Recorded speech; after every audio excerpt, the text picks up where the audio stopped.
Hola amigos, fin de semana, durante cuarentena no hay mucho que hacer, así que como la alternativa sería tomar algo o a dar una vuelta no está abierta, de momento al menos, he decidido, ya que he estado leyendo bastante material durante el día de hoy, he decidido compartir con vosotros, los que seguís el canal, les gusta este tipo de debate, de información, de profundidad, ¿no?, de algunas cosas, crear la duda, por decirlo de algún modo, pues he decidido compartir con vosotros un artículo de un economista, para mí, de los mejores que jamás he conocido, y por cierto español, que ya no está con nosotros, pero que durante mis épocas de carrera marcó mi manera de pensar. De hecho, todavía hoy, cuando hago comentarios económicos, utilizo algunas de sus muletillas o expresiones después de haber leído uno de sus libros, que hace poco le recomendé a mi amigo César, y que pues tardó nada en pillarlo. Ya me dirá qué tal le va yendo. El libro era La lucha de clases en el siglo XXI.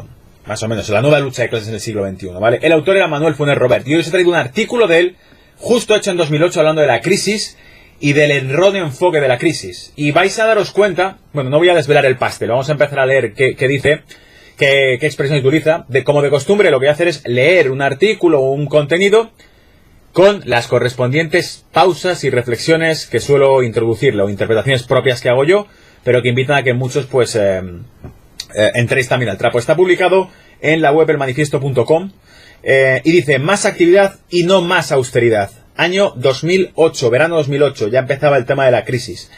De aquella crisis, si es que se resolvió del todo. Y aquí dice, voy a sustituir, para que me entendáis, como me sigue gente también que puede ver esta realidad en sus países, pero que no está en España, voy a cambiar el Partido Popular, que es uno de los partidos que sería el partido de derechas, y el gobierno, que era un partido, el Partido Socialista de izquierdas, pero ambos partidos, en lo esencial, nunca han cambiado nada. Por eso el fenómeno de Donald Trump, como ya dije, es un fenómeno que rompe con muchas cosas.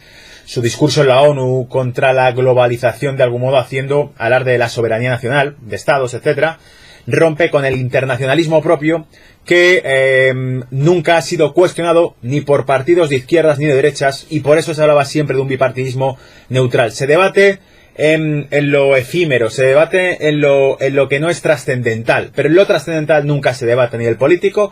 No se debate, por ejemplo, la permanencia de la Unión Europea, no se debate, por ejemplo, los impuestos, determinados tipos de impuestos, no se debate la pertenencia a la OTAN, no se debate la pertenencia o la obediencia al FMI o a la ONU, es decir, las instituciones internacionalizadas o internacionalistas no se cuestionan por un gobierno de izquierdas o derechas.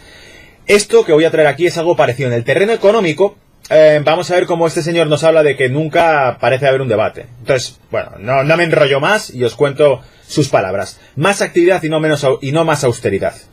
No es totalmente cierto que el Partido Popular, el partido de derechas, y el gobierno, que es de izquierdas, no estén de acuerdo.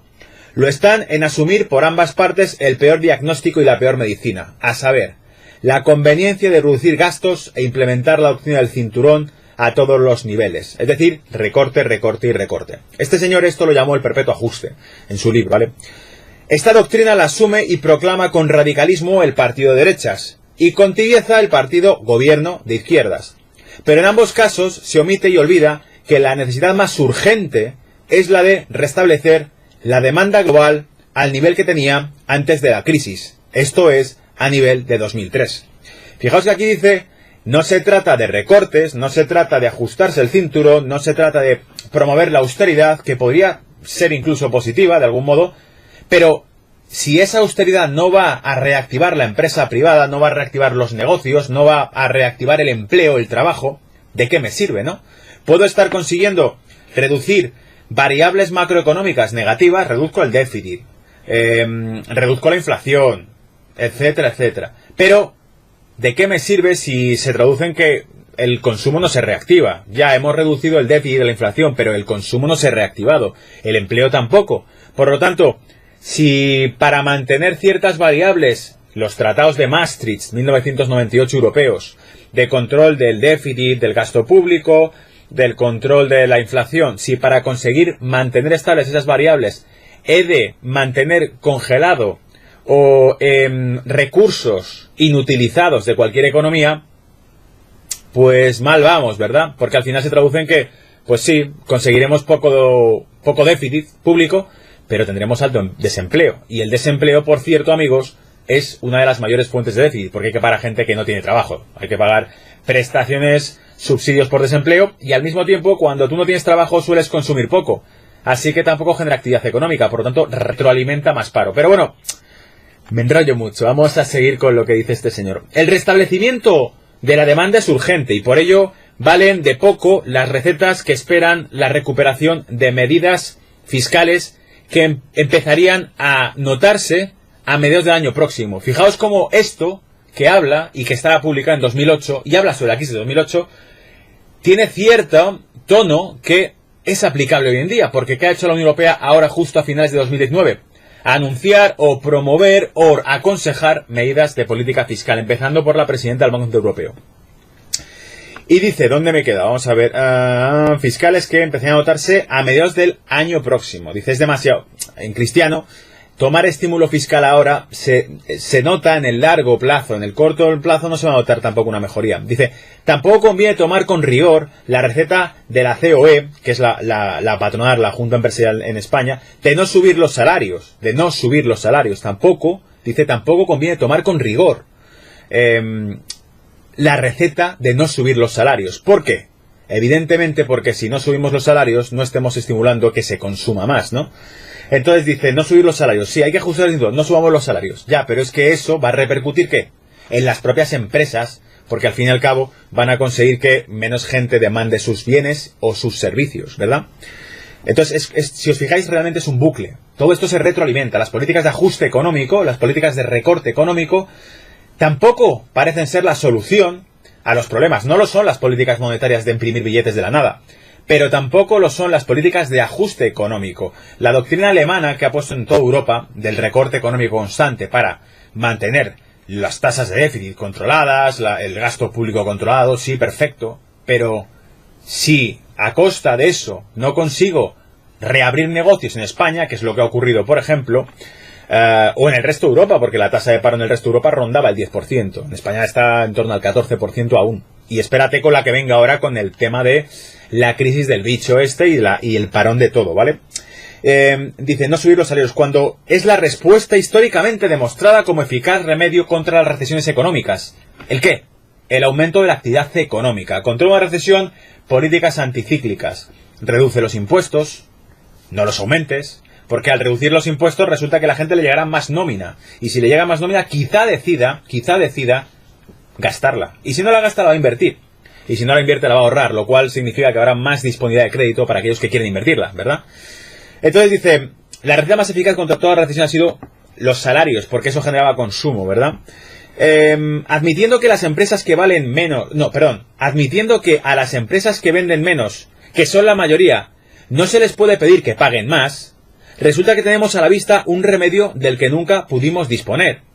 Dicho una y mil veces, la importancia y efectividad del remedio y su carácter único, gratuito y de efectos inmediatos. Es la rebaja del 30 al 40% de los recibos de las hipotecas que afectan a más de 20 millones de consumidores.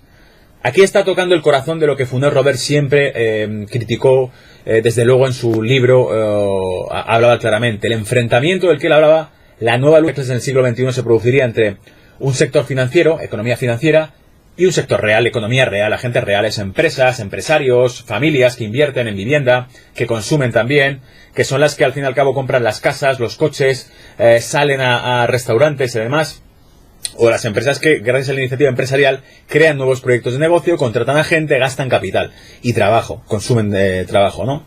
Entonces dice, 20 millones de consumidores que, si se les rebajasen los costes financieros, empezarían a consumir más. Luego, la clave que nos da aquí es que es el sector financiero el que ejerce presión sobre la empresa privada, el que no permite que la empresa privada se pueda desplegar del todo, ¿no?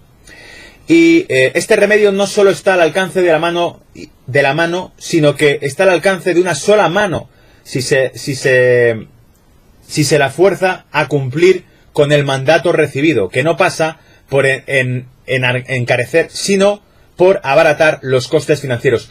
No está hablando, cuando habla de una sola mano, habla del Banco Central Europeo, habla de la institución que controla la liquidez. En 2008 el Banco Central Europeo todavía se resistía a generar liquidez, a inyectar liquidez. Hoy estamos en el año 2020, hemos visto que se ha generado la mayor cantidad de liquidez del mundo, tarde por cierto, es como el tema del bicho. Se reacciona, pero se reacciona tarde, porque la Reserva Federal reaccionó mucho antes que la Unión Europea. La Reserva Federal reaccionó antes que el Banco Central Europeo, la Reserva Federal generó ese estímulo mucho antes, y por cierto, antes de que empezase la crisis del bicho, Estados Unidos tiene una tasa de paro por debajo del 4%, no lo olvidéis, y el objetivo de Donald Trump era llegar a un crecimiento por encima del 4% anualizado, ¿vale? Y estábamos cerca de ese objetivo, de alcanzar ese objetivo.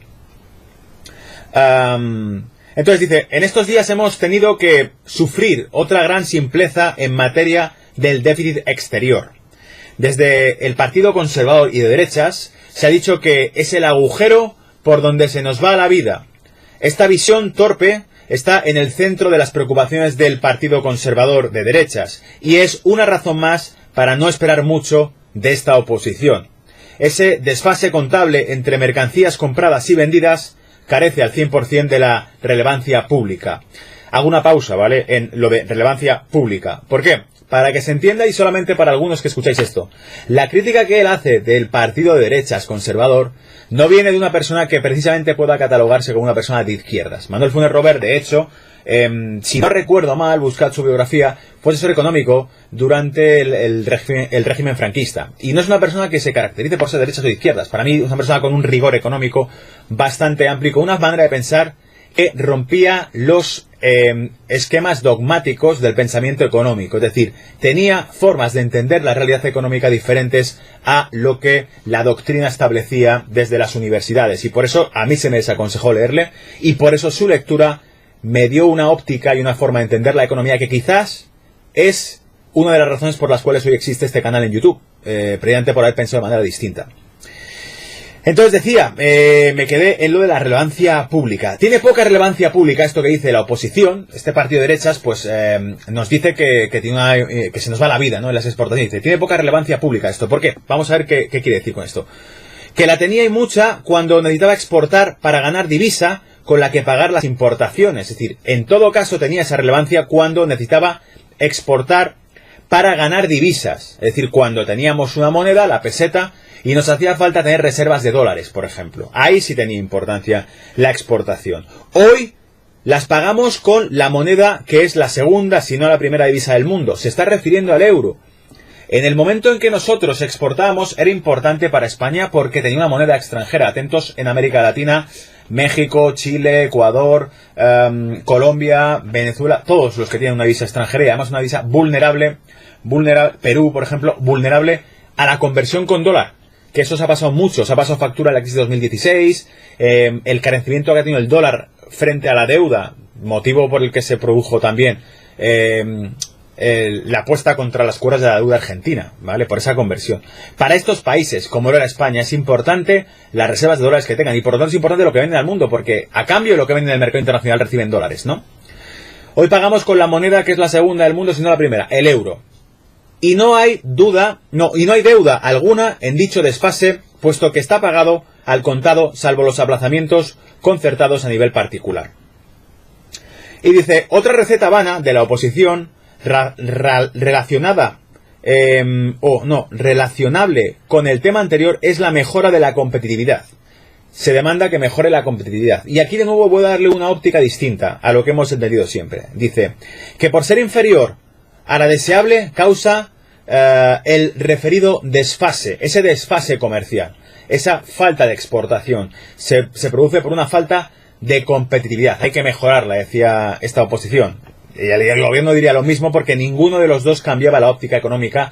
Los dos, el gobierno y la oposición, el partido de izquierdas y derechas que han reinado en España, seguían los consejos fiscales y monetarios que daba el Banco Central Europeo y la Administración de Bruselas. Clavado.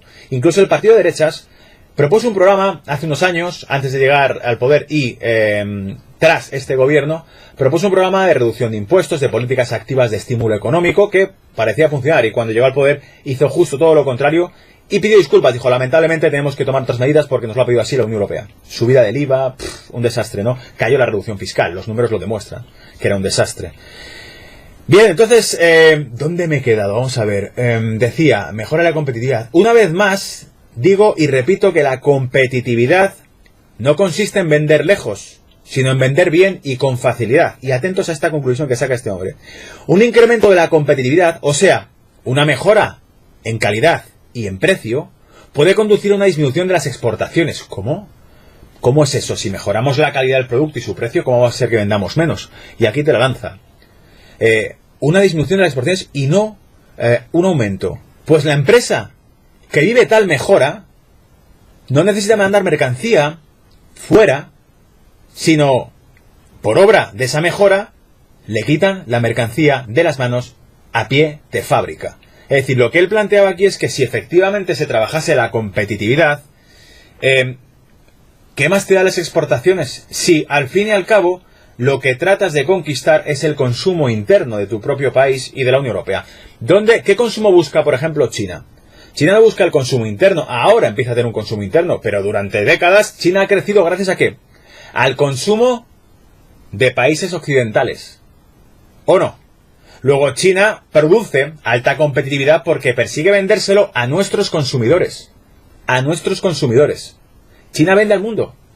Por lo tanto, lo que él dice es, si mejoramos la competitividad, la calidad, el precio, no tiene que ser para poder vendérselo a China, nuestro producto. Tiene que ser para atacar nuestro propio mercado, que es el que busca atacar China, ¿no?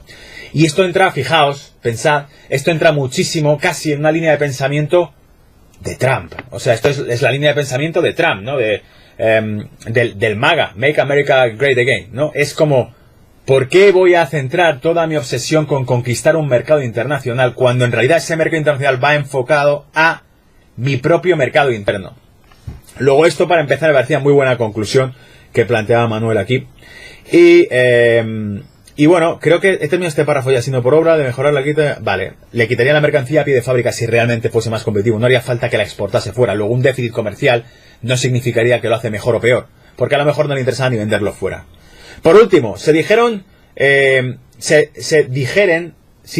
los obsesos por el déficit que el mismo ocasiona salida de circulante al exterior con disminución proporcional del circulante interno, le respondo que esa disminución en el gasto en España se compensa con creces con el turismo, que, como ya dije hace muchos años, es la parte sólida del sector exterior. Es decir, dice, poco importa que incurrir en déficit, por ejemplo, genere un mayor déficit comercial o no, porque de donde entra capital en España es por los servicios prestados a través del turismo localmente en España, ¿no? Somos un país de servicios. El sector turístico español es el más potente, los mejores hoteles de Europa, etcétera, etcétera, ¿no? Habrá otros competidores nuevos ahora. Pero la cuestión está en que España facturó siempre con los turistas, los alemanes, los ingleses, la gente que venía a España a gastar dinero durante 15 días, un mes de vacaciones aquí, ¿no? Pues ese era el sector que importaba divisa. Es decir, nosotros no conseguíamos aumentar las reservas de divisa, de dólares o de capital vendiendo alpargatas. Lo hacíamos porque venían a nuestros hoteles, venían a nuestras playas, a nuestros restaurantes a disfrutar de gastronomía y forma de vida española, hispana. Y entonces, con eso es con lo que se gastaba dinero aquí y generamos superávits de capital, mayores entradas de capital de las que salían, ¿vale? Y por eso hay que distinguir. Cuando se habla de contabilidad de este tipo, se habla de comercial, déficit comercial. ¿Cuánto mercancía sale y cuánta mercancía entra? Déficit de capital o superávit de capital. ¿Cuánto dinero sale y cuánto dinero entra? ¿Verdad? Bueno, y dice, la reciente reunión de economistas mal escogidos en la Moncloa también ha hecho suyo semejante error. Aciertan los que dicen que lo peor está por venir. Julio 2008, cuando escribió esto. A la vista de la pésima interpretación de la realidad, de que hacen uso y gala los economistas cenizos que nos ha tocado sufrir. Magistral. A mí este señor me encanta, siempre me gustó su manera de tratar los temas, polémico, buscarle por ahí uno de esos artículos que yo leí en su momento, incluso he pensado si comentar, haré otro vídeo hablando de ese artículo. Se está privatizando el más público de los bienes, se está privatizando el dinero. Hablaba de cómo se había perdido la capacidad de controlar la liquidez por parte de gobiernos y solamente los bancos privados son los que pueden producir liquidez a través de generar crédito, deuda de sus balances, ¿no? Es como presto dinero aunque yo no lo posea, coeficiente de caja. No se puede generar dinero de la nada. Los gobiernos son inflacionistas porque crean dinero de la nada para autofinanciarse, como los bancos centrales, ¿no? Pero la diferencia es que los bancos centrales parece que utilizan ese dinero para rescatar las entidades financieras y no para rescatar la economía real, cosa que un gobierno anteriormente utilizaba, financiaba el gasto público, que era empleo público, que era actividad económica, reducción de impuestos. No, es que vamos a ingresar menos. Bueno, pues fabrica dinero, ¿no? ¿Cómo habría cambiado la película a lo mejor? No sé, porque no puedo ver el futuro. Si ese tipo de políticas se hubiesen aplicado hacia la economía real. Donald Trump dijo hace poco que lo que esperaba es que las ayudas financieras, económicas de Estados Unidos fuesen directas a los americanos, ¿no? Que no fuesen lo que ha pasado en Europa. Había un problema en la transmisión, en los conductos de transmisión de la liquidez bancaria. Se ha generado más dinero que nunca, pero no llegó al negocio local, no llegó a las empresas, no llegó a la calle, no llegó al consumo, ¿verdad? Todos los que habéis visto el tema en Europa sois conscientes de esa crisis. Estuvo ahí, se ha generado mucha liquidez a regañadientes. Alemania nunca ha querido entrar en esa impresión de billetes, pero es que esa impresión de billetes no ha fracasado porque esa política monetaria no sea buena o mala, sino sencillamente porque los mecanismos de esa política monetaria no funcionan. Esa inyección de estímulo monetario no ha llegado a la economía real. Punto. Fin de la película. Este señor habla bien claro de eso. Hablemos de variables reales, de consumo, de actividad económica, de capital, de negocios, de aperturas de locales, de emprendimiento, de empleo. Las variables reales quedan fuera del debate, de la discusión, y constantemente se remite a inflación, a déficit, a gasto público, etcétera, etcétera, etcétera, ¿no? Pero perdemos el norte, perdemos las variables reales. Esa es la reflexión para hoy, ¿vale? Igual hago algún otro vídeo y lo subo, pero espero que esta os guste. Disfrutad del fin de semana porque lo subiré ahora en un rato y nos vemos en los siguientes. Chao.